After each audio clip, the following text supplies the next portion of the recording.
All right, everyone, get ready because today we're going deep into Brazilian history. And, we're keeping you, our American listener, right in mind as we do this. You might be surprised at how much our country's histories really connect, especially when we look back at those early years of exploration and colonization. We're going to unpack all of this using an amazing book, Brazil, Uma Biografia. It's this incredible journey through Brazil's past, and let me tell you, it's got some surprises. It really does. And I think American listeners, will find this book especially interesting. It challenges some of the assumptions we have about history and how exactly, the Americas were shaped by European powers. Exactly. So let's start with something you've probably never really thought about. How did Brazil get its name? You'd think, well, that's pretty straightforward, right? But there's a twist. There is. It all goes back to the age of exploration, that time when European powers were just in this mad dash to find those new routes to the east. Spices were the ultimate prize. Right. Remember the fall of Constantinople in 1453 just really threw a wrench into those established trade routes. And suddenly spices were worth, literally, their weight in gold. And that's where those familiar names pop up. Portugal, Spain. Yeah. Locked in this rivalry, both just determined to grab a piece of that lucrative spice trade. Yeah. And they weren't messing around.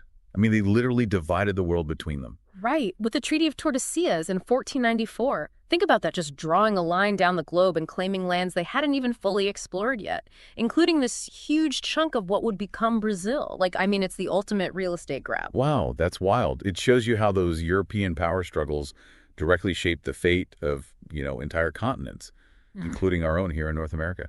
Absolutely. So fast forward now to 1500. Enter Pedro Álvares Cabral. He's sailing for Portugal, India in his sights, but he ends up landing in Brazil, supposedly by accident. Accidental.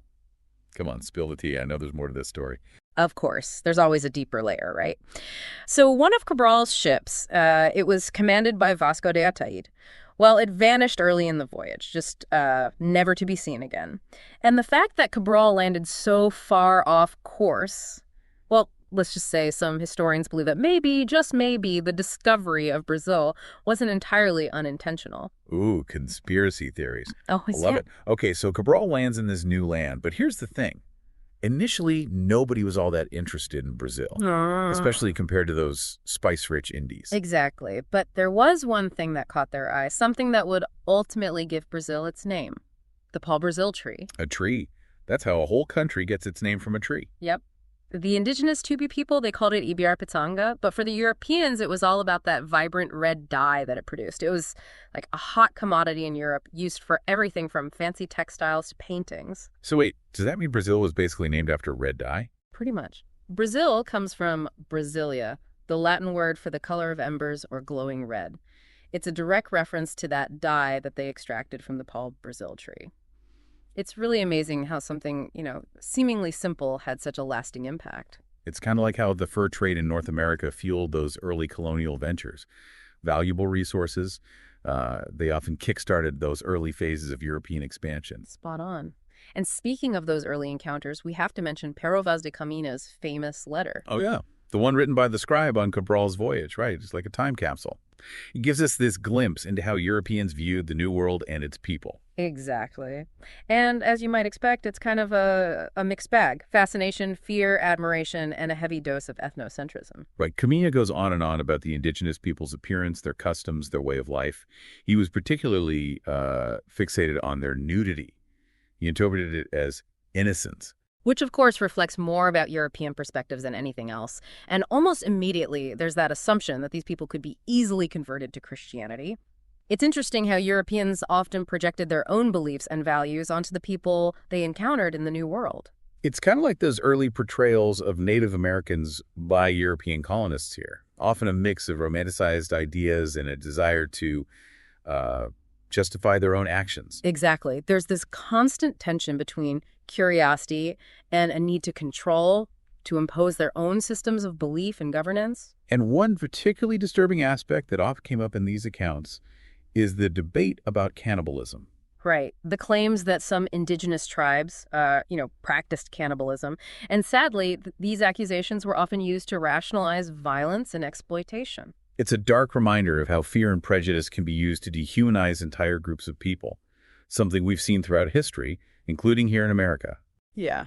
It's a cautionary tale for sure, but amidst those troubling narratives, there's also this shift happening from casual extraction of Paul Brazil to a more organized system of control. And that's where we get to the captaincies hereditarias, Mm. those large land grants given to Portuguese nobles to manage and, let's be honest, exploit. Yeah, it's a system that had some interesting parallels to the land grant systems used in early American colonies, right? These European powers, I mean, they were constantly trying to figure out the best way to manage and profit from these vast new territories. It makes you wonder, what were the long-term consequences of these systems?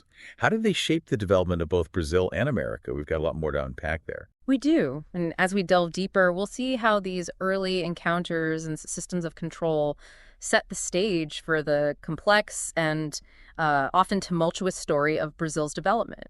You know, as we sort of dig into the consequences of those land grants and the growing Portuguese presence, it's impossible to ignore the impact on those indigenous people. Those early European accounts we talked about, you know, with their romanticized notions of like the noble savage just living in harmony with nature, well, they paint a very skewed picture. It's like they overlooked, the reality of indigenous cultures, their complex societies, their own systems of governance. They had this deep connection to the land. Exactly. And it certainly glosses over, the vigilance and exploitation that were just inherent in that colonization process. This idea of a peaceful encounter quickly gives way to a much harsher reality.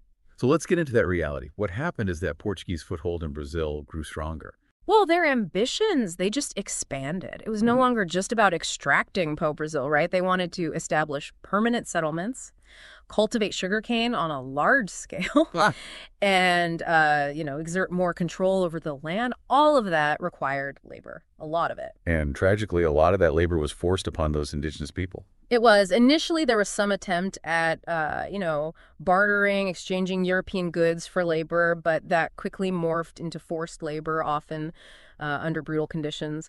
It's a pattern we see repeated throughout the Americas, sadly. It's heartbreaking. But it's important to acknowledge these parallels to see how colonization, impacted indigenous populations across continents. Absolutely. And as the demand for labor just intensified, especially with the rise of those massive sugar plantations, well, the Portuguese, they turned to another source, enslaved Africans. And that, of course, marks a turning point in Brazilian history, the beginning of that transatlantic slave trade, which would have a devastating impact for centuries to come.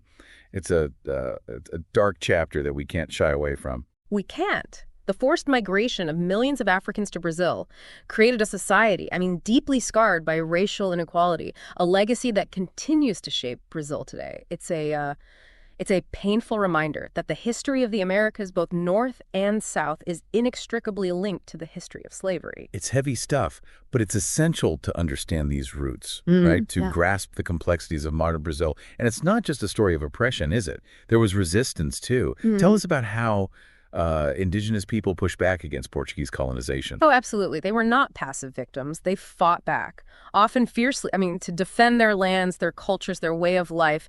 There were countless uprisings and rebellions throughout that colonial period. A testament to their strength and resilience in the face of, unimaginable hardship. It is. And that resistance, it took many forms. Armed conflict, preserving cultural traditions, even finding subtle ways to maintain their identity despite that pressure to assimilate. Yeah. And we can't forget about that resistance from enslaved Africans. Right. The stories of those who escaped captivity and formed their own communities, the Quilombos, those are incredibly powerful. The Quilombos were a symbol of hope, of defiance. These communities, often hidden deep within the Brazilian interior, well, they offered refuge and a challenge to the very institution of slavery. It's important to remember that Quilombo isn't just a historical term. These communities still exist today, representing a living link to that struggle for freedom.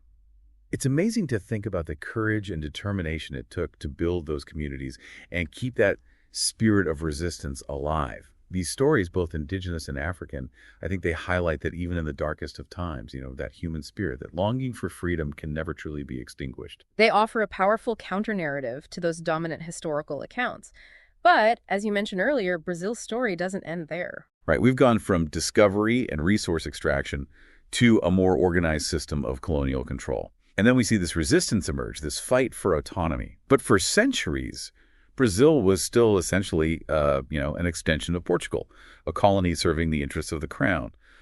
What happens next? How does Brazil, break free and begin to forge its own path? Well, buckle up because we're about to enter a period of dramatic change.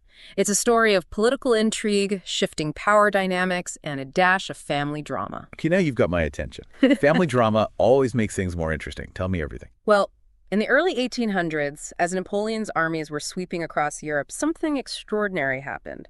The Portuguese royal family, well, they fled Lisbon and sought refuge, guess where? Brazil. No way. Yes. Rio de Janeiro became the seat of the Portuguese Empire. Imagine that the entire royal court relocating across the Atlantic. That must have turned life in Brazil upside down. What was the impact of having, the Portuguese royalty right there on their doorstep? It was a game changer. This royal presence brought a wave of modernization and development to Brazil, but it also, planted the seeds for something even bigger: independence. Intriguing. So how does that play out? How does Brazil finally break free from Portugal? It all starts with a revolution back in Portugal in 1820. The people, they demanded a constitutional monarchy and the return of their king, John VI, to Lisbon. So King John, he was faced with a tough choice. His homeland or his adopted home in Brazil. What did he do? He returned to Portugal, but he left his son, Pedro, behind as regent of Brazil. Okay, so now we have father and son on opposite sides of the Atlantic, and I bet that wasn't exactly a recipe for family harmony. You got it. And as tensions rose between Portugal and Brazil, Pedro, influenced by that growing independence movement, made a bold move. In 1822, he defied his father and declared Brazil's independence. Whoa. Talk about a family feud. So Brazil becomes, an independent nation, but it didn't become a republic right away, did it? Not immediately.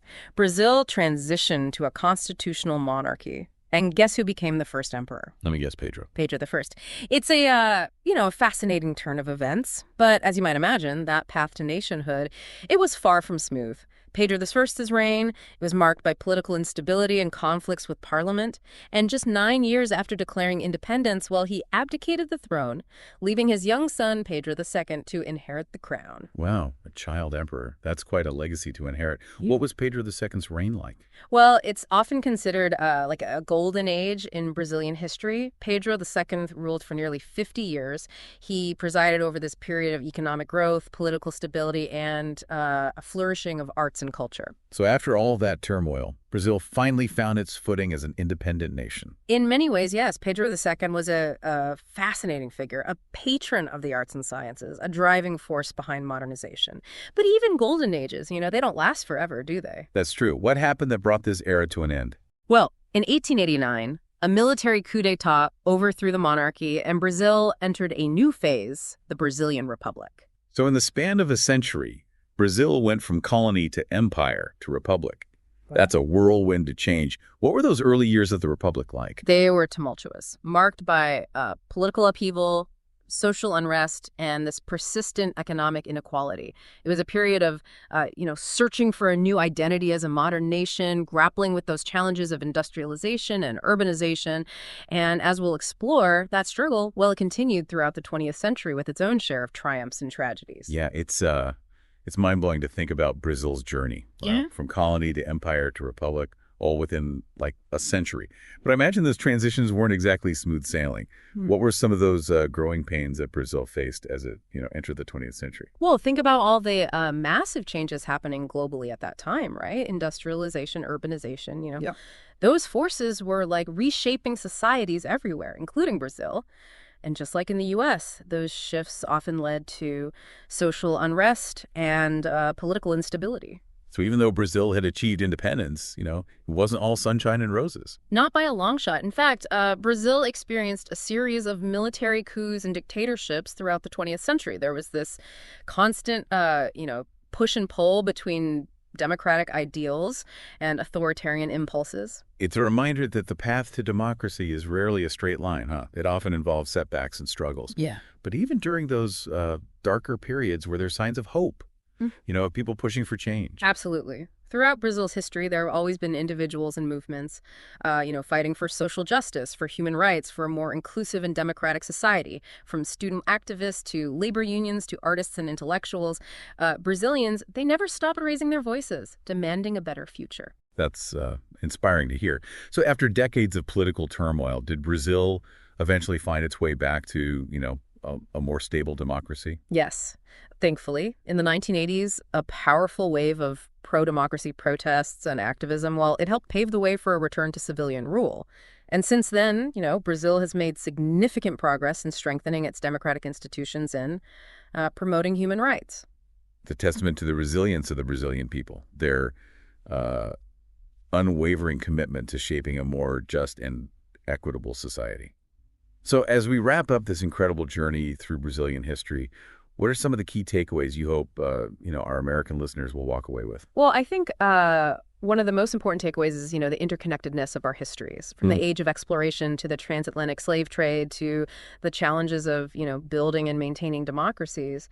The stories of Brazil and the United States are just deeply intertwined. It's fascinating to see how those historical threads connect us, even across, vast geographical distances. Exactly. And another key takeaway is the importance of understanding the legacy of colonialism and slavery. These forces, they continue to shape social and economic realities in both our countries. We need to be aware of these historical legacies as we work toward a more just and equitable future.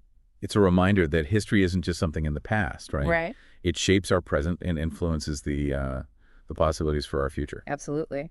And finally, I think Brazil's history offers this powerful message of resilience and the importance of fighting for justice. Despite facing immense challenges, the Brazilian people have consistently demonstrated their ability to, overcome adversity and demand a better future. It's a story that resonates deeply with the American experience. It's a story that reminds us that progress is possible, even in the face of, seemingly insurmountable obstacles. It's a call to action for all of us to engage with our own histories, to learn from the past, and to work towards a more just and equitable future for everyone. Well said. And on that note, I think it's time to bring this deep dive to a close.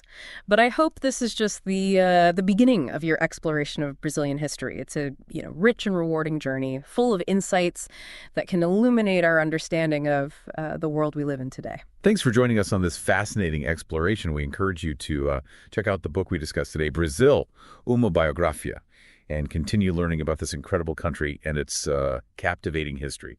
Until next time, keep exploring.